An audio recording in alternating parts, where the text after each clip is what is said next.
तो नमस्ते बंधु, मेरा नाम है सुदीप और स्वागत है मेरे चैनल रेसलिंग पैरेट पे। तो आखिर क्यों डब्ल्यूडब्ल्यू ने एक बड़े समर स्लैम के रिटर्न के बाद आर्च लेसनर को टीवी से ऑफ रखा, इसकी पॉसिबल रीजन निकल के आ रही है। इसके साथ साथ हम लोग इस वीडियो में समर स्लैम में हुए बेकी लिंच और बियंका ब्लेयर के मैच के बारे में भी बात करने वाले हैं कि वो आखिर क्या एक्चुअल रीजन रहा जिसकी वजह से डब्ल्यूडब्ल्यू ने वो उस मैच को इतना छोटा बुक किया। तो फिर चलिए शुरू करते हैं आज के इस वीडियो में। सबसे पहले हम लोग बात कर लेते हैं द मैन बेकी लिंच के हील टर्न के बारे में। तो जैसा कि आपको पता है, अब ये कंफर्म हो चुका है कि बेकी लिंच अब से एक हील का रोल प्ले करेगी स्मैकडाउन में। और मैंने आपको एक अपनी वीडियो में कहा था कि बेकी लिंच ने खुद डब्ल्यूडब्ल्यू से अपने हील टर्न के लिए रिक्वेस्ट की है। तो एक पॉसिबल रीजन निकल के आ रही है कि आखिर क्यों बेकी लिंच ने डब्ल्यूडब्ल्यू में रिटर्न करने के बाद हील का रोल प्ले करना चाहती थी, और वो रीजन है हमारे tribal chief the universal champion Roman Reigns. तो माना यह जा रहा है कि बेकी लिंच रोमन रेंस के रिसेंट काम से बहुत ज्यादा इंस्पायर हुई है, और जो भी काम रोमन रेंस ने किया है पिछले 1 सालों में, बेकी लिंच भी खुद उसी तरह का हील टर्न प्ले करके एक अच्छा काम करना चाहती हैं। वैसे इसमें कोई शक की बात नहीं है कि रोमन रेंस जब से डब्ल्यूडब्ल्यू में वापस आए हैं, उन्होंने जो भी काम करके दिया है वो डब्ल्यूडब्ल्यू का एकदम टॉप काम में से गिना जाता है। और अब तो इसमें हमारे द मैन ने भी मोहर लगा दी है, तो बस रोमन रेंस की अब चांदी ही चांदी है। नेक्स्ट हम लोग बात कर लेते हैं वो क्या रीजन था जिसकी वजह से समर स्लैम में बियंका ब्लेयर और बेकी लिंच का मैच इतने शॉर्ट टाइम में खत्म हो गया। तो रेसलिंग ऑब्जर्वर न्यूज लेटर की तरफ से जो रीजन बताया जा रहा है इसके लिए, वो है कि डब्ल्यूडब्ल्यू चाहती थी कि हम ऑडियंस जो है, हम जो पब्लिक है, वो बियंका ब्लेयर के ऊपर सिंपैथी दिखाए कि बियंका ब्लेयर ऐसा डिजर्व नहीं करती थी।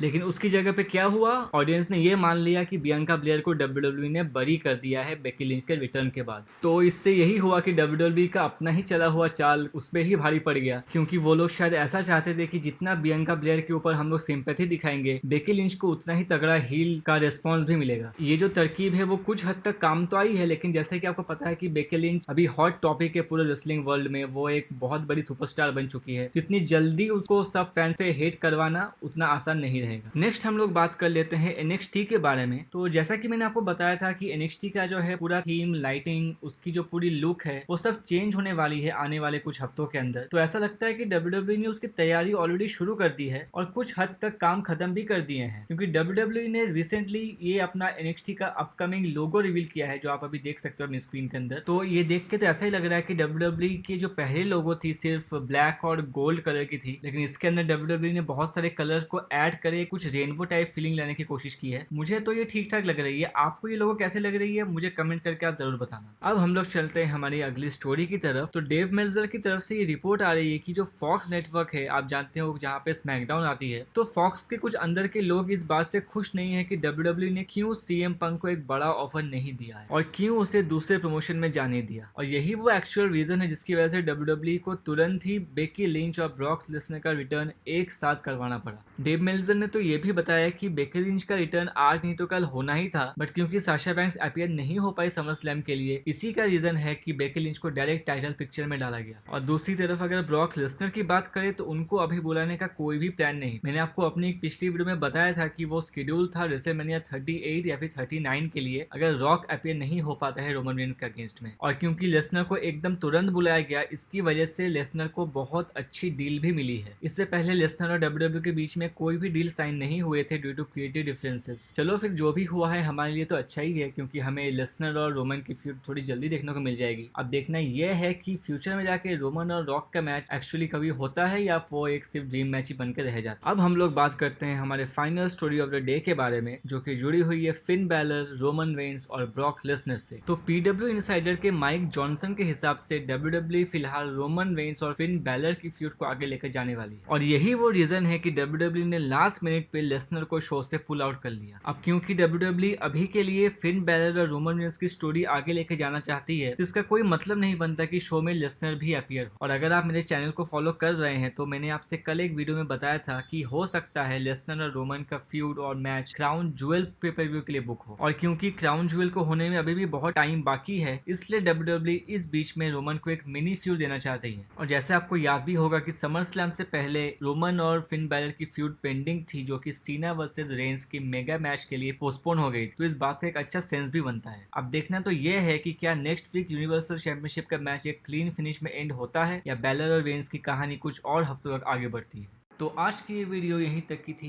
अगर आपको ये पसंद आई है तो इसको लाइक और शेयर करना ना भूलें। उसके साथ साथ चैनल को ज़रूर सब्सक्राइब करके नोटिफिकेशन बेल को भी ऑन कर दीजिए, ताकि आपको रेसलिंग से जुड़ी हर न्यूज़, इवेंट्स और अपडेट्स की जानकारी इस चैनल पर मिलती रहे। तो ठीक है बंधु, मिलते हैं आपसे अगले वीडियो।